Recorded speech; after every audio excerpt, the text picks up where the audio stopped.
The next thing that's important to know, yes, it's possible that you can choose your future and direct the course of your life as you run toward your dream. It's necessary that you have goals, that you write those goals down, that you plan, that you think constantly of how you can begin to improve what it is that you're doing. If it's your presentations, if it's your recruiting skills, whatever that is, it's also necessary that you look for ways to always find a way to pull it out when everybody else thinks that you are defeated. That you've got to take personal responsibility to know that in order to become successful, you've got to make it your personal business to do it. But the next thing, ladies and gentlemen, I want to share with you that some of you already know that it's hard. It's not easy. It's hard changing your life.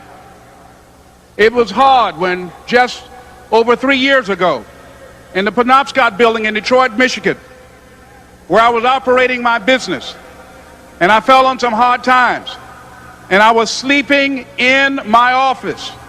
It was hard coming into the lobby, and the security said, "Excuse me, Mr. Brown, can we see you for a moment?" And I said, "Yes," and I walked up to the counter, and he gave me an envelope. And he said, "Would you mind reading it here?" And I opened the envelope, and the envelope was from management that said, "This is an office tower. It's not a hotel. Please do not sleep in your office." And I said, "Excuse me, sir." I said, "I just work long hours in creating my business. I'm an entrepreneur. And right now things are bad for me, but they're not going to be this way always. And I just asked for the opportunity to continue to operate like I'm doing. I'm not trying to make this my home." And it was hard coming through the lobby. And sometimes they would laugh. There's a guy talking about becoming successful. And look at him. He's bathing in the bathroom upstairs on the 21st floor. He sleeps on the floor. Him and 2 other dreamers up there. Look at him. It was hard, ladies and gentlemen, coming to speak to people. And I was facing financial difficulties in my own life. I was behind on my bills and my dreams, and I'm saying to them, you can live your dream. It was hard, ladies and gentlemen. It was very difficult to pick myself up each day believing that I could do it. There were times that I doubted myself. I said, "God, why is this happening to me? I'm just trying to take care of my children and my mother. I'm not trying to steal or rob from anybody. Why did this have to happen to me?" It was very hard. And here's what I want to say to you.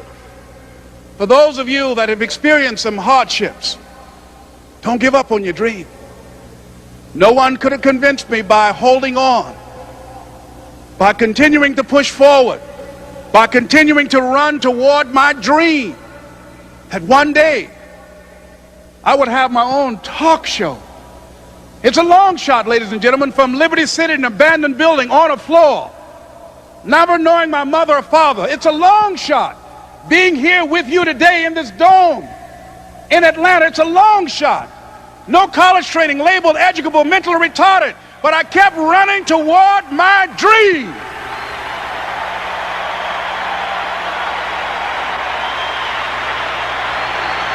Don't stop.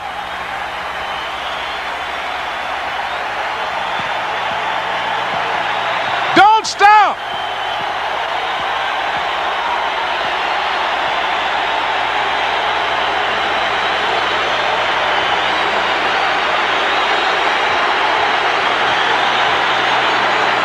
Don't stop running toward your dream.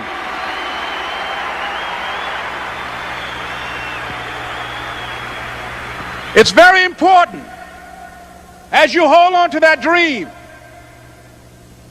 There are moments when you're going to doubt yourself. There are rough times are going to come, but they have not come to stay. They have come to pass. It's very important for you to know that. Don't say I'm having a bad day. Say I'm having a character building day.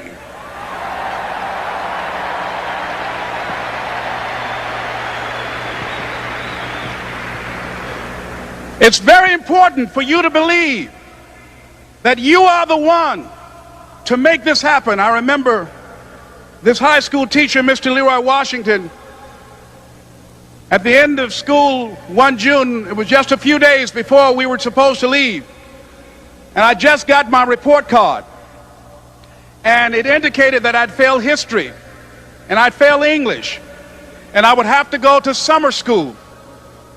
And I was feeling within myself that I was a failure, that I'm slower than most people in getting paperwork, and I was feeling down on myself and very negative. And Mr. Washington was giving a speech to the graduating seniors, and I was in 11th grade. And even though I wasn't supposed to be in there, I went in there because the speech he was giving, that speech was for me. And as he talked, my heart began to beat fast. Tears began to run down my eyes, and I was in the back just listening to him, because he said, and he was a very dramatic man. I still talk to him to this day. He said, as graduating seniors of Booker T. Washington High School, I want you to know that you're blessed and highly favored, and that as you go toward the future, begin to know that you have greatness within you. And if just one of you here begin to envision yourselves as being blessed and highly favored to reach your goals, if just one of you capture the essence of what that means, that you have greatness within you and a responsibility to manifest that greatness, that you can make your parents proud, you can make your school proud, you can touch millions of people's lives, and the world will never be the same again because you came this way. And the students gave him a rousing standing ovation. And as he left the auditorium, I ran down the steps and I caught him in the parking lot. I said, Mr. Washington? He said, yes. I said, do you remember me, sir? He said, no. I said, my name is Leslie Brown. My mother, she works in the cafeteria here. I'm one of the twins, Leslie and Wesley. I said, Mr. Washington, but you know, I got these big dreams. I like talking to people. I love people. I said, I want to work with people, and I got this dream of buying my mama a home. Could I do that, Mr. Washington? He said, it's possible, Mr. Brown. And as he walked away, I called him again. I said, Mr. Washington? He said, what do you want now? I said, I'm